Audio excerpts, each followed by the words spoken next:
Hey everyone, welcome in Sony Educational Coaching Center. Today we are doing our exercise 11A. ये हमारी exercise है pattern से related. अब आपको पता होना चाहिए कि पैटर्न क्या होता है। कोई भी चाहे शेप हो, चाहे नंबर हो, चाहे वर्ड्स हो, चाहे लेटर हो, अगर वो रिपीट होकर बार बार आ रहे हैं या फिर उनको किसी रूल के अकॉर्डिंग सेट किया जाता है तो उससे एक सीक्वेंस बनता है।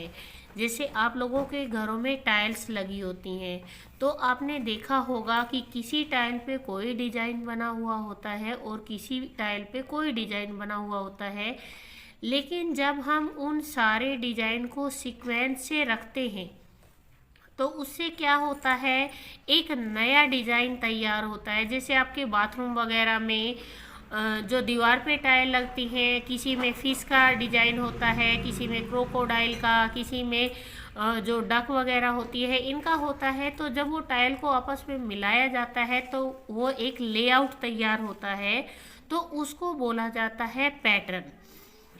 और पैटर्न में क्या होता है, एक जैसी चीज़ें बार बार रिपीट होती हैं और जब वो बार बार रिपीट होती हैं तो उनके रिपीट होने के बाद जो एक रूल तैयार होता है, जो सीक्वेंस तैयार होता है, उससे हमें पता लगता है कि हमारे पास क्या डिज़ाइन बनकर आया है।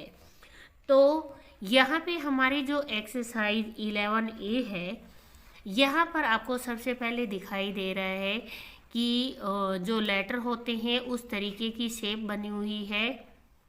यहाँ पर इसके अंदर वी बना हुआ है, फिर इसके साइड में चला गया, फिर नीचे। तो आप ये देखो, ऊपर था, फिर साइड में आया, फिर नीचे आ गया और फिर साइड में हो गया, फिर ऊपर है, फिर इधर है।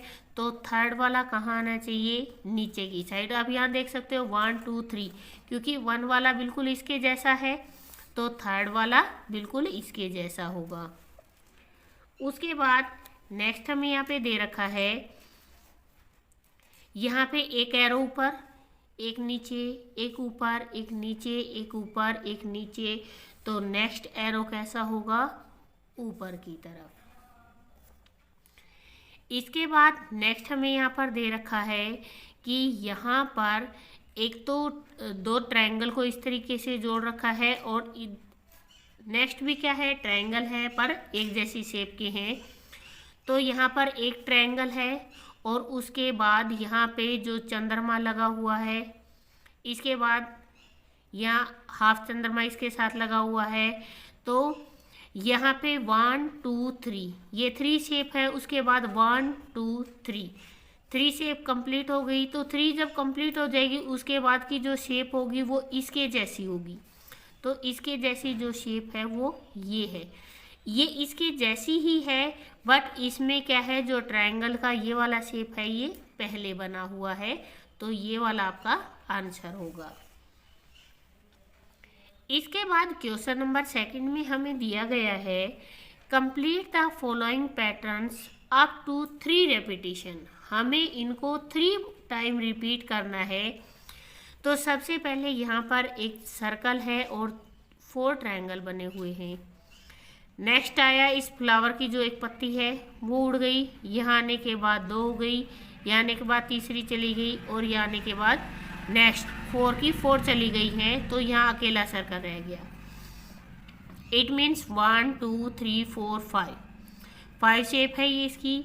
तो सेम अगर ये है तो नेक्स्ट शेप कैसी होगी, ऐसी कि यहाँ पे एक सर्कल होगा, 1 लीफ 2 एंड 3। इसके बाद जो नेक्स्ट आएगा वो इसके जैसा आएगा, यहाँ पे ये 1 लीफ और ये 2 लीफ। यहाँ जब नेक्स्ट आएगा तो यहाँ क्या होगा, केवल 1 लीफ बच जाएगी, ये थर्ड वाला पार्ट आएगा। इसके बाद यहाँ पर 2 एरो बिल्कुल सीधे हैं और 2 एरो ही नीचे की तरफ है। यहाँ जो एरो के साइन लगे हुए हैं वो ऊपर की तरफ है, 2 एरो के साइन नीचे की तरफ है। उसके बाद 3 एरो ऊपर की तरफ है और 3 एरो ही नीचे की तरफ है।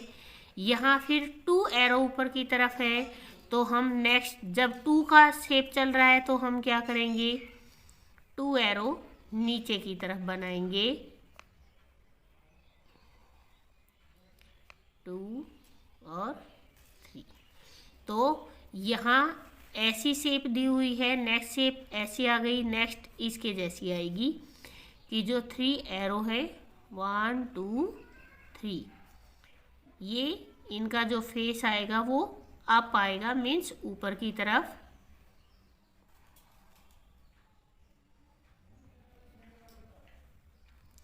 इसके बाद नेक्स्ट जो शेप है इसमें भी 3 एरो आएंगे, बट कहाँ पे, नीचे की तरफ।